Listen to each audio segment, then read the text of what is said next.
c'est le moment pour moi maintenant de vous mettre en alerte. Quelque chose se passe d'un peu bizarre dans ce pays. Le député insoumis Carlos Bilongo, Martins Bilongo, est rapporteur sur la préparation de la condition de la COP28, une activité parmi d'autres traditionnelles chez les parlementaires.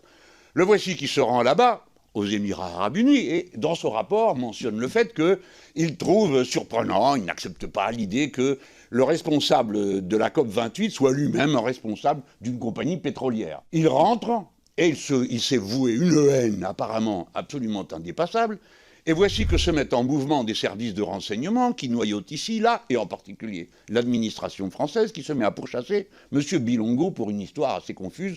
Je vous renvoie à lui. Mais M. Bilongo a été mis en cause par un service d'intelligence ennemi. Ennemi, puisque personne n'est autorisé dans ce pays à nous espionner ou à nous manipuler.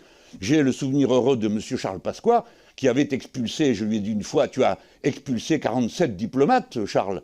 C'était des diplomates américains. Et il m'avait répondu, pas du tout, moi j'ai expulsé 47 espions. Voilà comment, depuis toujours, les Français n'ont jamais admis, y compris des puissances amies, qu'elles se mêlent de nos affaires.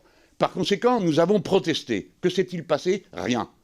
Là-dessus, nous voici partis avec un sondage qui donne lieu à toutes sortes de commentaires dans la presse en disant il est manipulé. Qui l'a fait? Vous avez reçu 2 personnes. Président, il est important, monsieur le rapporteur, monsieur le président, que vous sachiez qui vous a recommandé d'entendre ces 2 personnes. Car elles sont liées à un journal qui n'existe pas, mais qui est distribué gratuitement à l'Assemblée nationale. Et ce journal est lié à un fonds qui lui-même est lié aux Émiratis. Tout ça est expliqué dans les documents que je viens de vous transmettre, non pas de nous, les Insoumis, mais du Monde, de Mediapart et de Orient 21. Que se passe-t-il? Je m'empresse de dire aux Émiratis qui éventuellement m'écoutent que je n'ai rien contre eux ni l'affaire et n'en veux pas. Mais il n'empêche qu'ils ont manipulé.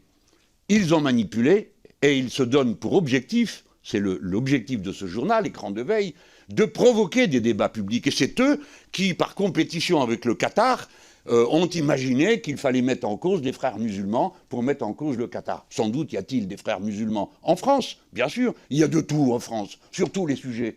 Et par conséquent, pourquoi n'y aurait-il pas des frères musulmans? On dit, d'après le rapport, qu'il y en a dans 8 mosquées. Il y en a 2600 de mosquées en France.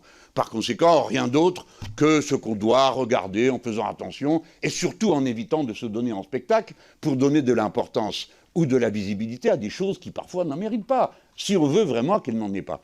Voilà pourquoi je vous mets en garde. Je vous dis, comme en tant que compatriote, attention, il y a une puissance extérieure à la France qui manipule et s'ingère dans toutes sortes de circonstances pour mener ses comptes avec le Qatar.